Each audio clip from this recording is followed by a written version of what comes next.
சென்னை திருவொற்றியூர் அரசு பள்ளியில் மாணவர்களிடையே ஏற்பட்ட மோதலில் +1 மாணவர்கள் தாக்கியதில் +2 மாணவர் தனுஷ்குமார் என்பவர் உயிரிழந்த சம்பவம் குறித்து காவல்துறையினர் தீவிர விசாரணை நடத்தி வருகின்றனர்.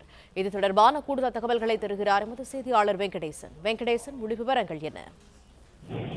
வணக்கம். சென்னை திருவொற்றியூர் ராஜா கடை வசந்தா நகர் பகுதியைச் சேர்ந்தவர் வெங்கடேசன். இவருடைய மகன் தனுஷ். இவர் திருவொற்றியூர் பேருந்து நிலையம் அருகே உள்ள ஜெயகோபால் அரசு மேல்நிலைப் பள்ளியில் 12ஆம் வகுப்பு படித்து வருகிறார்.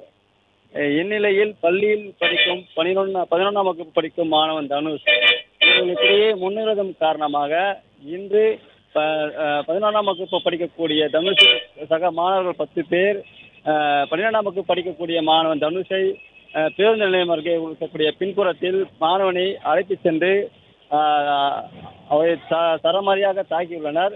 இதில் தாக்கியதில் அவர் மயக்கமடைந்து கீழே விழுந்திருக்கிறார், மூச்சு பேச்சு இல்லாமல். இது குறித்து தகவல் அறிந்து வந்த போலீசார் 108க்கு தகவல் தெரிவிக்கப்பட்டு சம்பவ இடத்துக்கு விரைந்த 108 அவரை தனுஷை மீட்டு அரசு ஸ்டான்லி மருத்துவமனைக்கு அனுப்பி வைத்திருக்கின்றனர். பின்னர் அங்கே பரிசோதித்த மருத்துவர்கள் தனுஷ் ஏற்கனவே இறந்து விட்டதாக அவர்கள் கூறியிருக்கிறார்கள்.